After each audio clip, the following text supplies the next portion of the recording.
Good evening and welcome.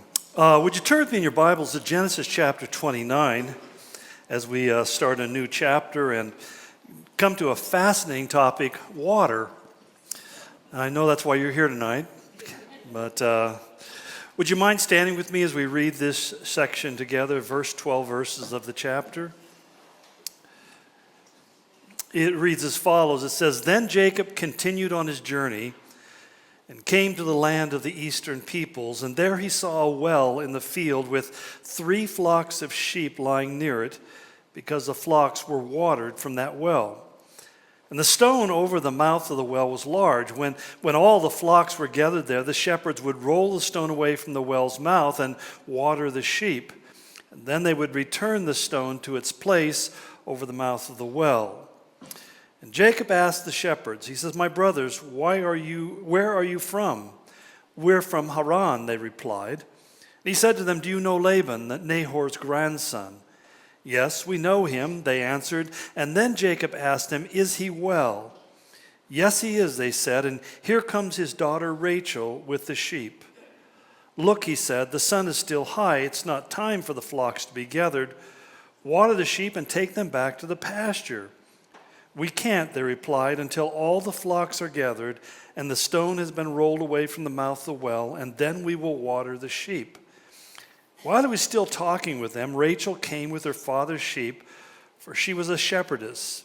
And when Jacob saw Rachel's daughter, the daughter of Laban, his mother's brother, and Laban's sheep, he went over and rolled the stone away from the mouth of the well and watered his uncle's sheep. And then Jacob kissed Rachel and began to weep aloud. And he had told Rachel that he was a relative of her father and a son of Rebekah. And so she ran and told her father." Let's begin with prayer. Father, I ask as we study this passage that you would just guide and direct our thoughts and our understanding so that we can begin to extract from your word insights into the things that we deal with on a daily basis, Lord. We look for your wisdom and your guidance and trust you for this in this time. In Jesus' name, amen. You may be seated. Water is not something, at least in this part of the world, that we give a great deal of thought to. We turn on the faucet, the water comes out. It's fresh, it's cool, it's clear, it's clean, and most importantly, it's drinkable. Yet, surprisingly to many, in many places in the world, that is an uncommon luxury. According to the World Health Organization, 1/3 of the Earth's population has no access to safe, clean, drinkable water. In fact, millions of people die every year because of waterborne diseases that they contract by simply drinking from the water sources that they have available to them. In fact, even in a place like China, with all of their technological advances, half the water sources are so polluted that they're undrinkable. So in contrast, when we live in a place like Spokane, where we basically have over 50 lakes within a 20-mile radius, and we have an overabundance of drinkable water, we don't really think much about water or concern ourselves with it. But just the opposite is true when we talk about the Bible and the land of the Bible. We don't really notice how much it refers to water and water sources and its place, but so many of the pivotal moments of the biblical story revolve around wells and water. And the reason is pretty obvious when you begin to understand the circumstances of those regions. Water is the most precious commodity that they have. There's nothing of greater value. In part, it's because we can only live for about 3 days on average without water. And yet, it's the only thing that's more desperate is air or oxygen. We can live about 3 minutes without breathing. But second to that is the absence of water. In fact, it's interesting to me when we talk about water, it becomes really equivalent to life itself. In fact, when we send the lunar or the Mars explorers to find out whether there's a possibility of there's life on Mars, they came back with the same results. There was no life there nor in Washington, D.C. But nonetheless, as they got there, they were looking for traces of what? Traces of water. Because without water, there is no life in the universe. which is one of the things that makes the planet Earth such a unique place. It's a place that we call the green planet from outer space, but why is it green? And the answer is because of water. Water that is readily available around the planet. So that when you talk about rain in places like Israel, we have phrases, for example, don't rain on my parade. And we think about, well, I hope it doesn't rain today because we're planning on have a picnic. In Israel, they celebrate it. To say that's going to rain on your parade, they would view as being a blessing because there's nothing that they desire more readily than to see rain because it is not a common occurrence. The average rainfall in Palestine, or Israel, and Canaan is only a few inches every year. Spokane will get more rain in a month than most of Israel will get in the entire year. So considering that water is the most essential nutrient that we have, we can begin to understand what a critical role it played. In fact, when we trace the development of civilization in the Middle East, we begin to discover that it was always centered around a water source. We have two great empires of the ancient world, those that came from Mesopotamia, which means between the two rivers, referring to the region of the Tigris-Euphrates that ran through the north. Today it's in modern Turkey and Iraq and Iran. And that's where those great river civilizations came from. The other one was from Egypt, where the Nile River flowed. Those great civilizations grow because they had abundance of water in the sense that they could draw from the rivers and use it to irrigate their fields and grow larger and larger crops, which eventually enabled them to have enough excess food that the kings could begin to not only sell it and make money from it, but also begin to support large armies that they could use to go and beat up on their neighbors and so slowly take over the world which they desired to control. But in the ancient world, there were only a few ways in which you could actually capture water. And essentially, there was rain, and then there were natural springs, and thirdly, there were underground cisterns, and lastly, there were wells. And they were all different because rain in Israel falls only about 2 times out of the year. They have what the scriptures, at least the King James, call the former and the latter rains. Maybe more accurately, it would be to refer to them as the autumn rains and then the spring rains. And the timing of those rains was always very critical. Because when he said to them in Deuteronomy 11:14, he says, if you keep my commandments and walk in my ways, then I will send rain on your land in its season, both autumn and spring rains, so that you may gather in your grain, new wine, and oil. In other words, they would plow their fields and wait for the autumn rains. And when the rain came, then they planted their seed so that the seed would germinate. And then they would wait. We call it dry farming today. Then they would wait until the harvest time would come when they would hope for another burst of rain that would cause the grain to sprout and give an abundant harvest and make it bountiful. The planting of wheat and barley, which were the 2 critical grains, you might say that the wealthier people ate wheat, the common men ate barley because barley would grow on the mountains and the wheat would only grow in the flat plains. But as they did this would be key to their survival. And so that when we read, for example, in 1 Kings 17, it said it didn't rain in the land for 3 years. We come to understand that this is the worst of all catastrophic events. And the reason it didn't rain is because God warned them again in Deuteronomy 11. He said, beware that you do not turn away and serve other gods, or the anger of the Lord will be kindled against you, and he will shut up the heavens so that there will be no rain, and the ground will not yield its fruit, and you will perish quickly from the good land which the Lord has given you. So the phrase 3 years without rain was critically important because it really meant that you were going to be destroyed as a nation. The first year you eat your grain and you find that you have only seed grain left. The next year comes and what do? You eat your seed grain because you have nothing else to eat. The third year you have nothing and you just become malnourished, and then starvation sets in, and people begin to die in mass from both starvation and malnutrition, and of course disease that comes with it. So this cycle was really critical. It's kind of interesting that God says, I'm taking you to this place where you have to be faithful to me. And in that faithfulness, you're depending upon me to bring the former and the latter rains. And if you disobey me, then I will close up the heavens, and you will suffer as a consequence.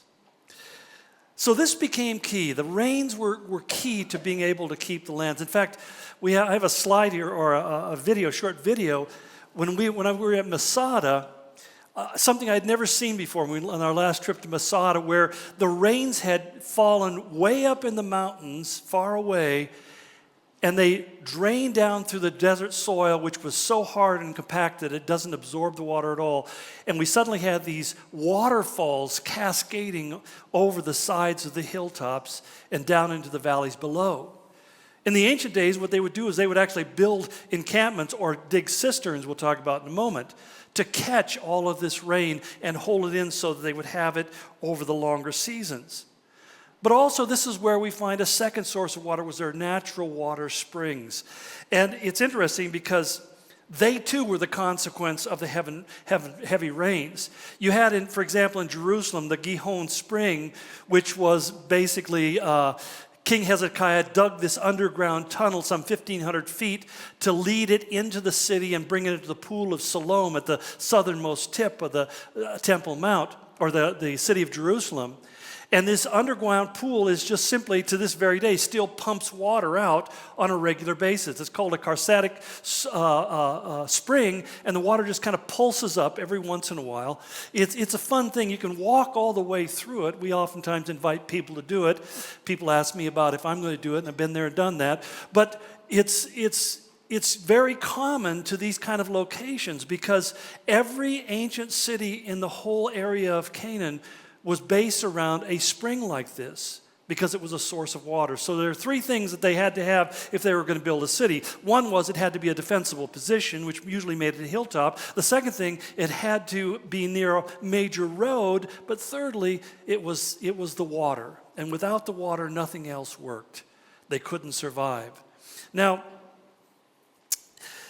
the rainwater would simply fall and just basically fall through the cracks of the mountains. So all the springs were always at the base of the mountains, and they'd come up and manifest themselves. In fact, when you go visit the what we call the spring of Elijah, or in Jericho, or even up north in Dan, where you look at the springs that come out where Gideon scooped the water into his mouth. Those springs are all at the very base of the mountain. They just, all of a sudden, they just come out from underneath the ground, and that's where the water source would be found. And that's where oftentimes whole communities would rise up. But there were larger sources, and some people say, well, didn't they have like the Sea of Galilee? Well, they did have the Sea of Galilee. Chance to show off some of my pictures from our last trip. You can buy them for $29.95 online.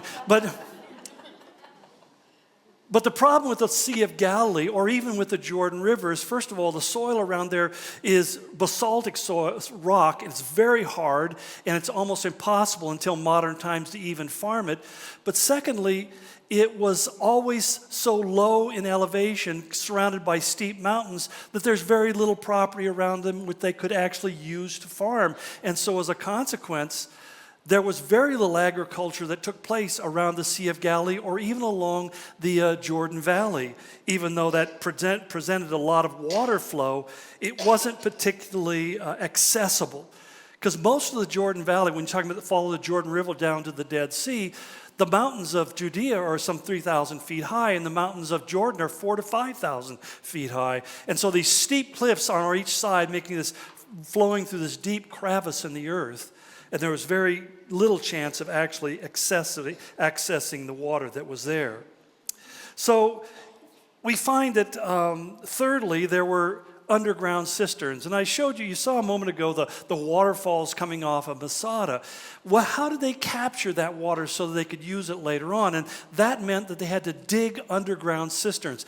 This cistern is one of many like this, and they're massive in their size. Think about this. You're using a bronze chisel and a hammer to break away the limestone, chiseling it little by little, clearing it out, and then covering it with plaster so that it wouldn't leak. Because that's always the problem. In fact, there's one cistern they discovered where they had dug this entire cistern, and when you got to the very bottom, there's a huge fissure in the bottom, so as soon as the water would flow in, the water would flow right out. Which reminds me of something Jeremiah talked about. Remember that in Jeremiah 12:13, where he says, my people have committed two evils. They've forsaken me, the fountain of living water. Now, living water is like the Gihon spring. It's water that comes out of the ground. They called it living water, and Jesus used that phrase of living water as water that just came naturally of itself. It wasn't the consequence of somebody's efforts or working like in a cistern, and it was always fresh and clean and clear. But cisterns were for emergency purposes. They held water, and they were often covered so that they wouldn't let the sunlight in, and they would limit the growth of bacteria and fungi and other things in the water. But nonetheless, they oftentimes became polluted over time. And so they would carve out these channels to carry the rainwater into these cisterns and empty them into them, and that became their water source during the long summer months, when there is no rainfall and there is no other water to drink. Now, but the most important source of water, and the most difficult one to acquire, was the fact that they had to dig wells. And that's where there was very little rainfall. And it's amazing when we go through the book of Genesis how some 30 different times it talks about wells and events that took place around those wells.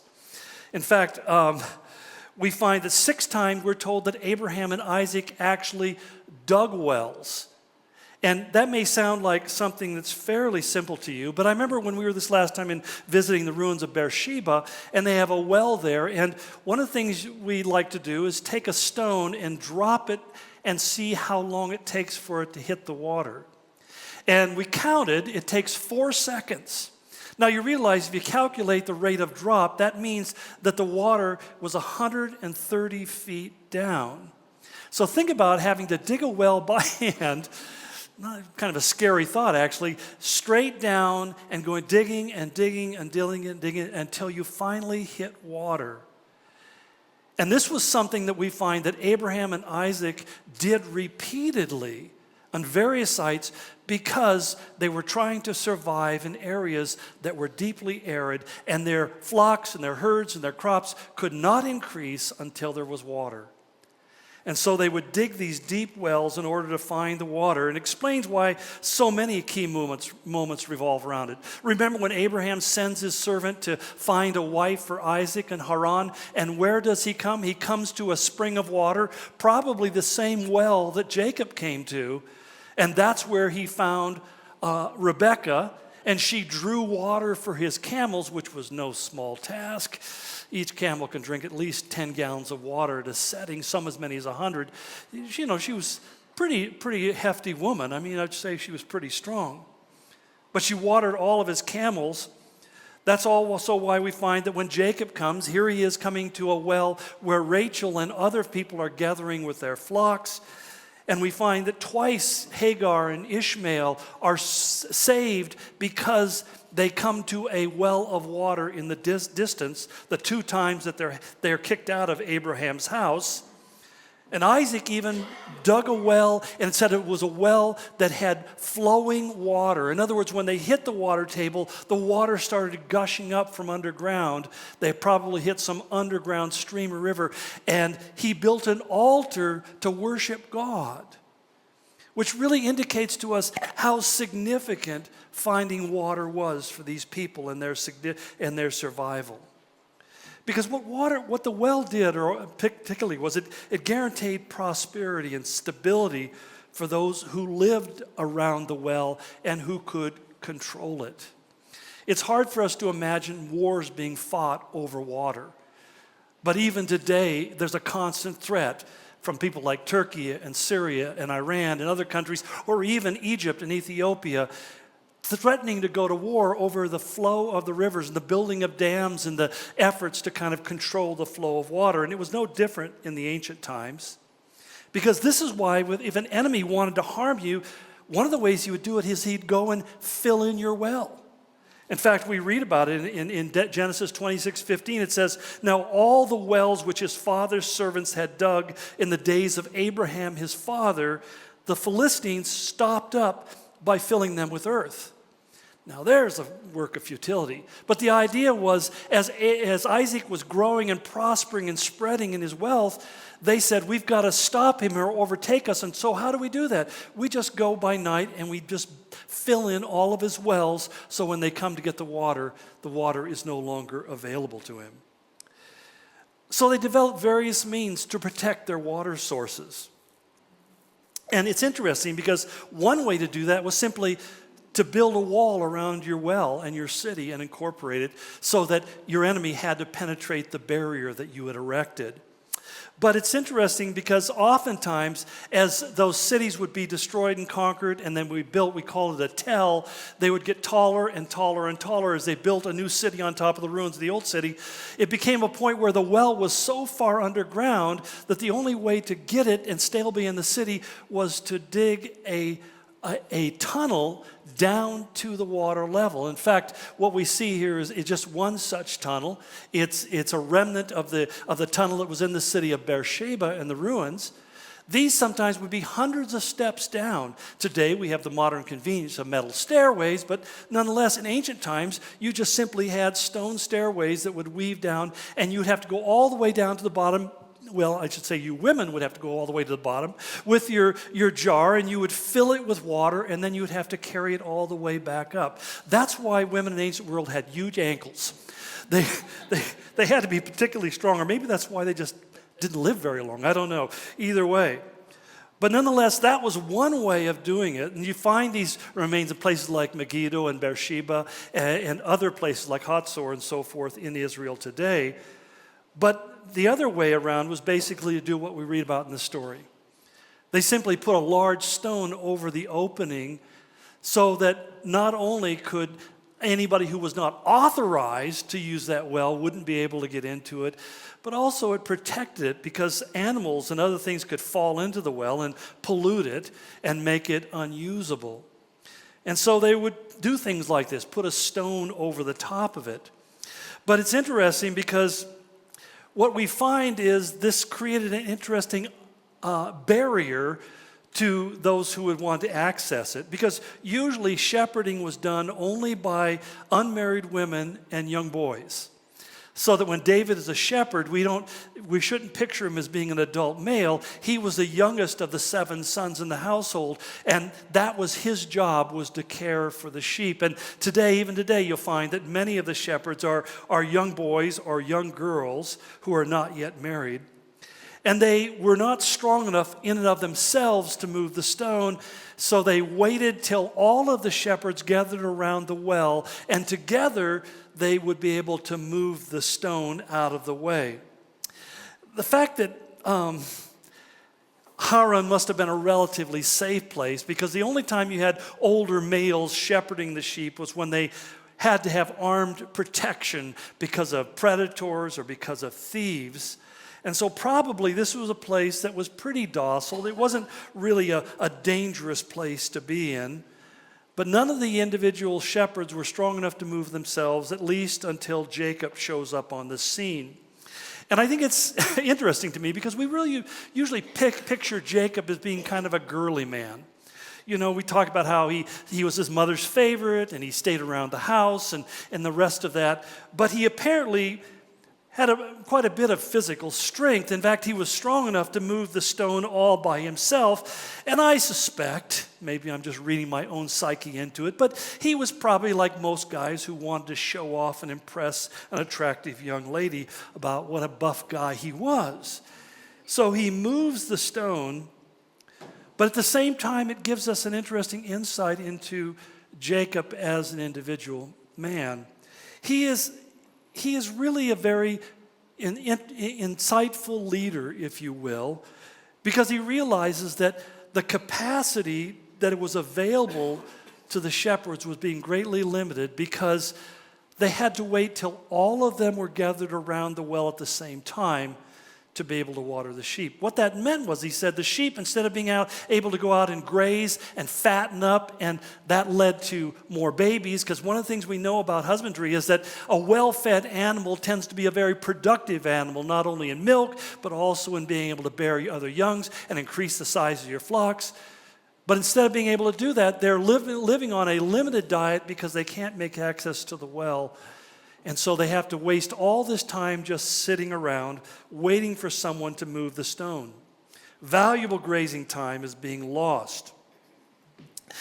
Now, we're not told why this situation necessarily developed, but I would like to suggest that it probably happened because of a breakdown of trust. And it's interesting, I think it's important to understand that economies that thrive are based upon a certain trust in other people. In other words, there's an idea of fair play. There's an idea that people will play by the rules, that I don't have to always be concerned about being robbed or cheated or stolen from. And you find historically, the more your fear of being taken advantage by other people grows, the less safe you feel about engaging in commerce, the less successful the economy becomes. In fact, money itself is based upon trust. When you think about it, I mean, what is that dollar bill actually worth? It's just a piece of cloth paper, and the amount of time and effort they put into making that so that it can't be counterfeited, and the efforts they go to increasingly to keep people from able to counterfeit it is critically important, because the moment we no longer trust that has any value, then immediately it has no value. And the basis of commerce and interaction begins to break down. And that's why it's always frightening when you look at a culture that begins to tear apart at the seams, when it begins to become distrustful and suspicious. And we find ourselves having to create more and more safeguards against theft and deception and embezzlement and all the rest. What happens is people begin to put their valuables in solid places where someone can't touch them. And it also begins to create a character flaw where people begin to become possessive and greedy of what they've got. Greed is a fascinating dynamic, because it's rational to people who live in a dishonest culture. Because basically it says, cling to what you have so that nobody else can take it from you, because if they do, you're going to suffer loss. That's why when I follow on with the story, when Rachel discovers that Jacob is the son of Isaac and Rebekah, her aunt, what does she do? It says she makes a beeline to her father's tent. Now, why didn't Jacob follow her to the tent? Why didn't she take him in? Well, that's part of the culture of the desert. We call the Bedouin is a word that simply means desert dweller. And these are people who lived in tents in a wilderness kind of setting. And one of the things that even today is you come to a Bedouin encampment, you never walk into it. You wait outside until the chieftain comes and greets you and invites you into the camp. Because to simply go in, you're immediately subject to the threat of injury, if not death itself. Uninvited visitors are viewed as being attackers, and therefore, even today, you can be killed by simply walking into one of their camps. So this is exactly what we find Jacob doing here. In verse 13, it says, when Laban heard the news of Jacob, his sister's son, he ran to meet him and embraced him and kissed him and brought him into his house. So this is a wonderful thing. He's so happy to see Jacob. But part of the thing we have to understand, and we'll learn about Laban, is that there was a reason why he was excited, and it wasn't altruistic. It wasn't because he had such a family love. It's because he remembered what happened the last time somebody from Abram's family had showed up at his tent. When Abraham sent his servant to find a wife for Isaac, it says the servant brought out articles of silver and articles of gold and garments and gave them to Rebekah, and he also gave precious things to her brother and her mother. You know, it's kind of like if you have poor relatives that show up, you know it's going to be expensive. You have wealthy relatives that show up, you know you're probably going to have a nice dinner that night. I mean, it's the way our minds think about these kind of things. And essentially, he sees a cash cow walking into his life. Because what we learn as we get into the story of Laban and Jacob's interaction is that everything Laban ever did, he did for his own advantage and his own profit. So that when we see the deceptiveness of Rebekah, Jacob's mother, we have to understand that she came by it honestly. This was the family culture that she grew up in. It was this idea that basically we always have to be looking for the angle by which we can advance ourselves. It's a family trait. And what I find fascinating is that even in our culture, this kind of mindset is often viewed as being a complementary trait, that the person who's always thinking about how do I get ahead, how do I get to the front of the line, how do I get the best cut of meat, how do I get to the nicest, the fastest, the longest, the strongest, whatever. There's a mindset that always is trying to plot out how they can get ahead in life. And unfortunately, what that does is it breeds a kind of competitiveness amongst people. In fact, I hate to admit this, but I find even amongst pastors, there's a certain competitiveness. I remember I'd go to pastors' conferences and I'd see guys that I hadn't seen in a year. And one of the questions I get asked over and over again is, so how many are you running now? And I said, well, about 50 head. Yeah. I remember reading this book on how to grow your church, and it had said there's two kinds of pastors. There's some who are shepherds, and then there are those who are ranchers. Shepherds have small flocks, but ranchers have herds of people. And you know what I found about herds? They stink. I grew up around cattle lots, man. There's nothing attractive. It makes you almost want to give up hamburger after you're around them for a while. But it's interesting because you have to understand that cunning and deception is the consequence of disbelief. God says he makes rich and he also makes poor. He gives life and he takes away. That God says, I will prosper you. And one of the hardest things I found trying to convince people that I know is that you don't have to strive to get ahead.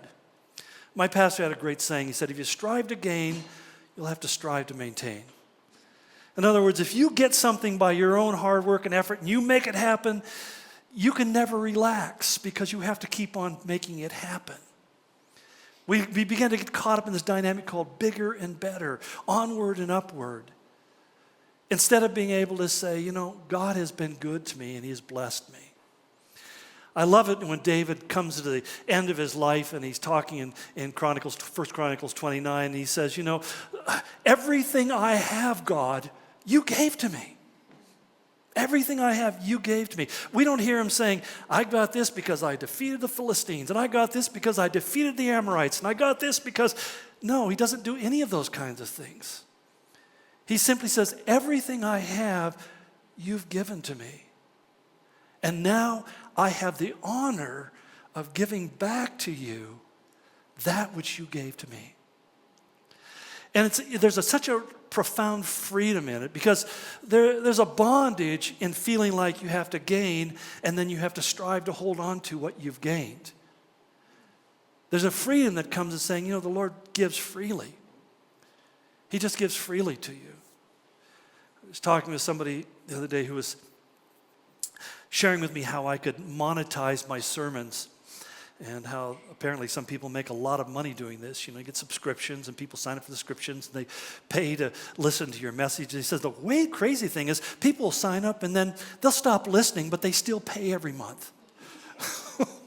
I said, I have no problem with people not listening to me. It's a common practice. But the point is, the whole idea, and I'm saying, so I'm thinking about this, and I'm just talking to the Lord and saying, God, is that something that you want me to do?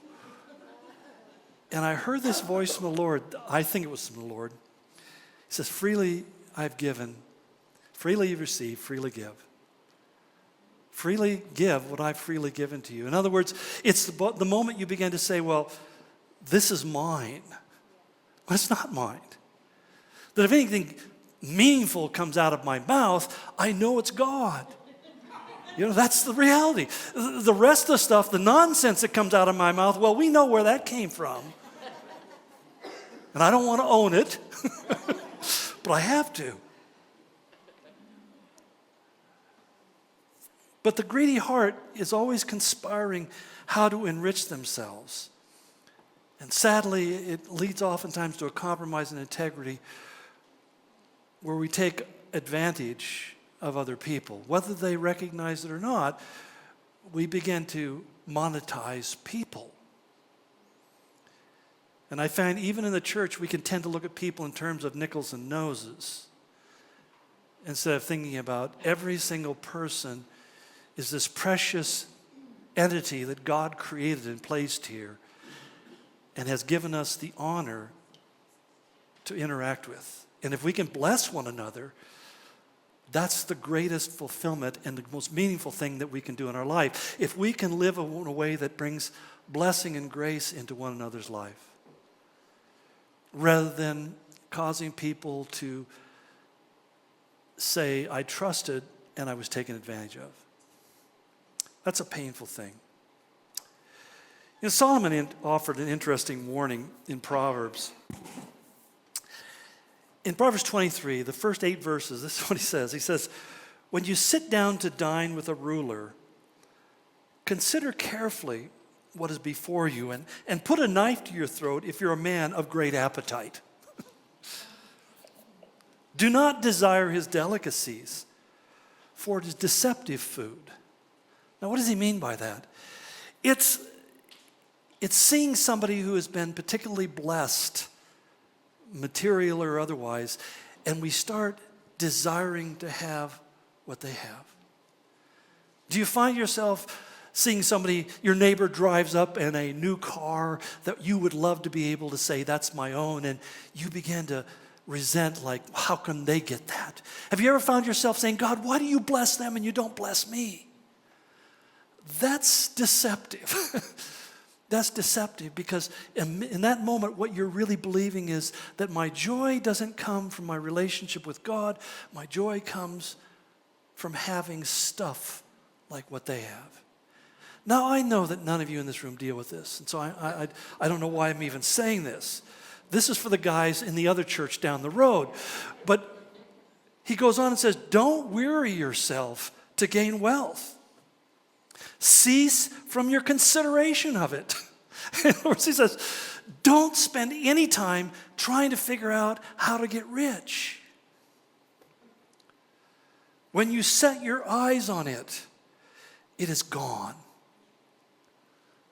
That's amazing. When you set your eyes on it, it evaporates. For wealth certainly makes itself wings like an eagle that flies towards the heavens. And that's why he adds, do not eat the bread of a selfish man or desire his delicacies. For as he thinks within himself, so is he. He says to you, eat and drink, but his heart is not with you.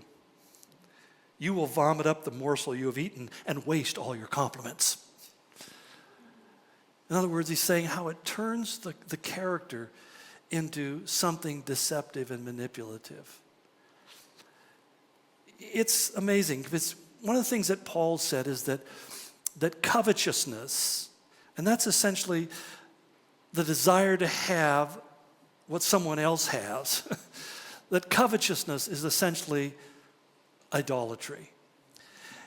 And you really make sense when you begin to understand the basis of idolatry in the ancient world, well, even in the present world. Why did people worship and bow down to idols? One of the things that's fascinating about the idol worship both then and today is that it really has no moral code associated with it.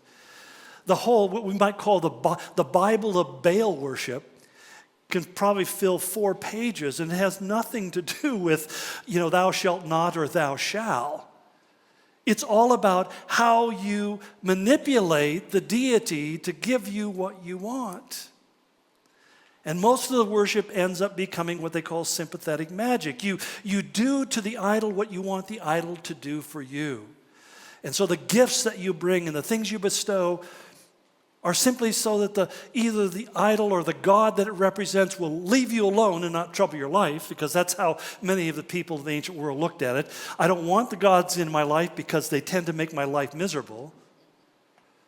Or more exactly to say, I'm going to do this for God or for this idol so that he or she will do for me what I want for myself. And then we have the God of the Bible, which didn't fit into any of the religious categories of the ancient world or much of the world today.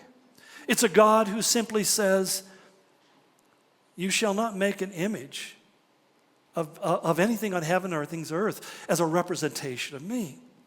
Now, keep in mind, this was a major point of criticism in the ancient world. They say, how can you worship a God you can't even see? You come to our city, and we'll show you the image of our God and where we worship and we bow down. We come to your city, you tell me he's invisible, sitting on a throne inside the Holy of Holies, but he doesn't exist in a visible way. And this God is not so much concerned about how I can bless you as much as how faithful you are to keep my commandments. And that's why we have the Ten Commandments. That's why there was 613 different commandments, instructions that were given to Israel. You know, the vast majority of them required living in the land of Israel in order to keep them. But the simple fact is, God says, I'm calling you to people who are obsessed with being faithful to me and honoring me, because as he goes on to say in Jeremiah chapter 2, he says, because God sees everything that you do. He beholds every action of your life.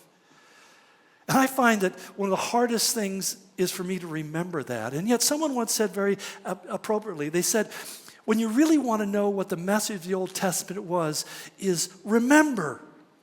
Remember the Lord your God. Remember to be faithful to him. Remember to be honoring him. And that's why the book of Deuteronomy, 9 different times it says, remember, remember, remember, remember. 9 more times it says, do not forget, do not forget, do not forget, do not forget. Both of which are my common problems and my struggles.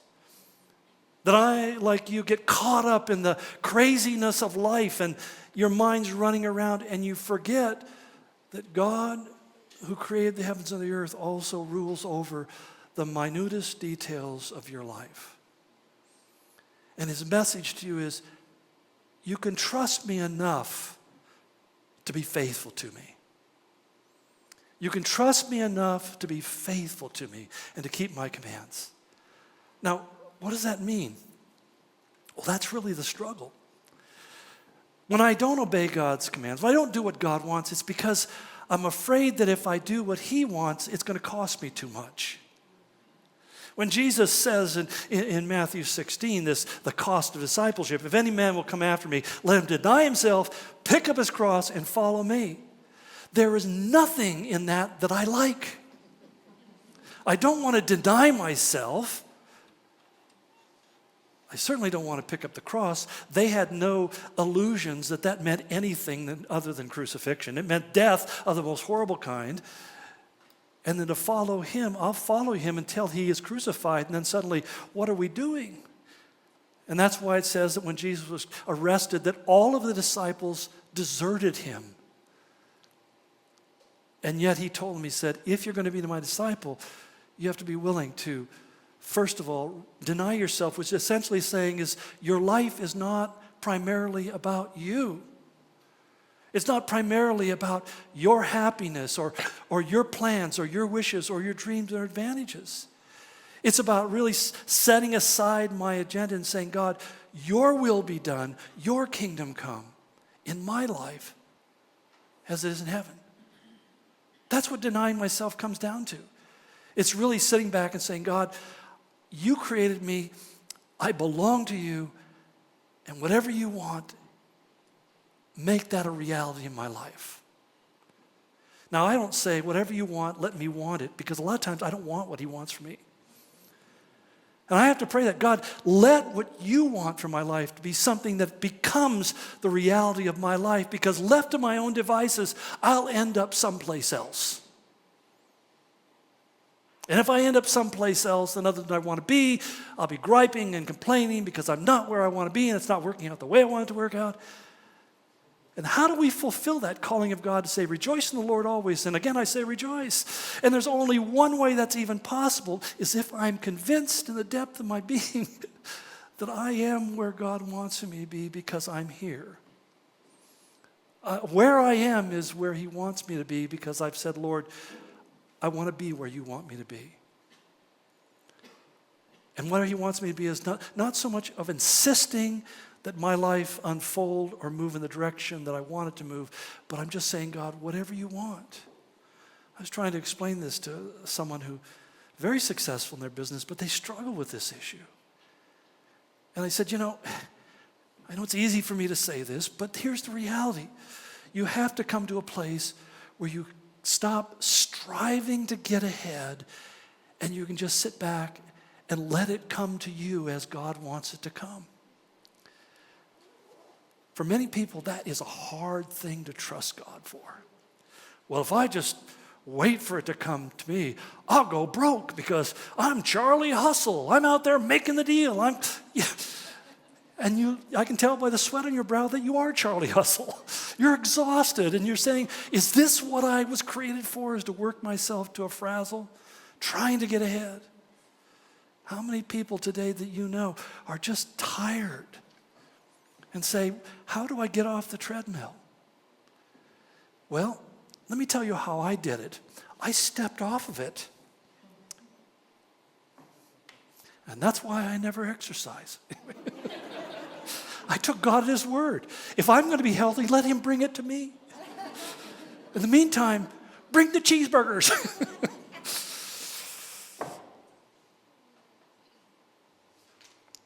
But to deny ourselves sounds so horrible, and yet it's the most freeing thing that we can do with our lives. Then we simply just exchange our dreams for his will. And it's amazing that when we begin to embrace his will, suddenly his will becomes the most attractive thing to us in our life. We pick up our cross. We follow the path, which is not necessarily one that leads to your immediate death. That may take time. It will come, you know. You do know that, don't you? But it's the whole point is that I realize that when I look about picking up my cross, it means that I no longer define my life by the parameters of birth and death. My life has an eternal purpose that God has created for, and I'm pursuing that eternal goal, that eternal end for my life. And that's the only time that you and I truly begin to follow him. Have you ever found yourself saying, Lord, I just want to know what your will is? When people ask me that, I just ask them this question: what are you doing right now? Well, I'm doing this and that. Well, apparently that's God's will. Because if he doesn't want you doing this, you're going to find there's going to be a radical relocation in your life, and you're going to find yourself someplace else doing something else. Why are you here? Now, I'm not saying that I have never stepped out on my own and tried to make my own will. I'm just telling you that when I did, I really regretted it. I mean, before I ever showed up in Spokane, I took one major detour. 1 year of my life that I realized this was me, not you. And it was a two-sided thing. On one hand, I wanted to get out of a situation that was just not very enjoyable. And I went to something that was like that glittery thing dangling there that, oh, isn't this going to be wonderful? We'll do all these wonderful things for you if you'll just come to us. My, the spider said to the fly.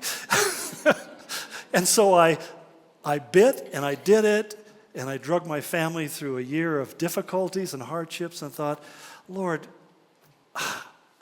what am I going to do? And then I get this phone call: would you consider coming to Spokane?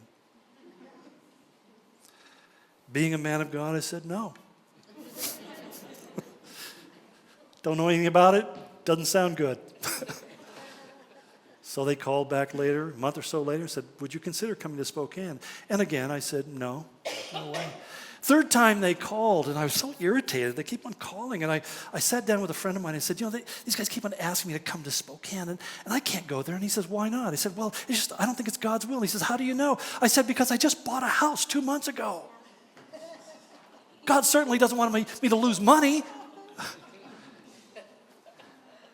And I'll never forgive Ralph for saying this. He said, what does that have to do with anything? And then my bride had to say, you need to at least go talk to them. And I remember we flew up here on a Friday night, and I remember they took us out for coffee and pie, and we're talking about the stuff, and they were so nice, they were so polite, so excited that we had come finally, and I remember laying down in bed that night and saying to my wife, I feel terrible. Tomorrow I'm going to have to say, sorry, not doing it. And I remember it was almost exactly noon the next day. My wife and I looked at each other and said, we're supposed to move here. Oh, no.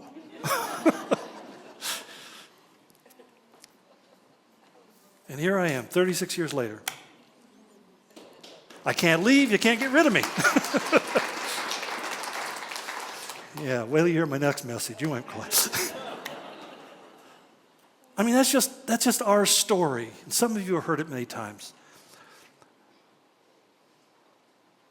But it's how it works in your life too, I believe. It's like you don't know where God's taking you. You don't really even know what tomorrow's going to look like. But God has a plan, and you can trust Him for that. And when God brings you to those difficult times, like last week I talked about those disruptions in your life, how I hate those disruptions, and yet those disruptions are some of the most powerful molding and shaping things that happen in your life. They bring you into a place where you say, well, following God can't be as bad as what I'm doing right now. Maybe I'll try that now for a while. And they become defining moments. Defining moments. And what you'll find yourself doing is moving stones off of wells that open up a whole new door in your life that you hadn't anticipated, a whole new season of experience. One of the things I think is interesting, with Jacob meets Laban, Jacob meets his match. We'll talk about that next week. But it's interesting because God wanted to purge that deceptive self-reliance out of Jacob. And how did He do it? He put him in the mix with a guy who mastered in deception and deceit. Let's pray. Father, I ask that you would just help us to grow in the understanding of these things, and we would embrace the grace that you yearn to pour out upon our lives. We recognize sometimes, Lord, that we get out of position because of our own fears and our own selfish desires. But you're faithful, Lord, that you don't just give up on us, but you continue to work and move in our lives to bring us back to that sweet, soft space, Lord, that place where we find the power of your grace to fulfill your plan and your purpose for our lives. Just help us, Lord, to trust you for that in Jesus' name. Amen.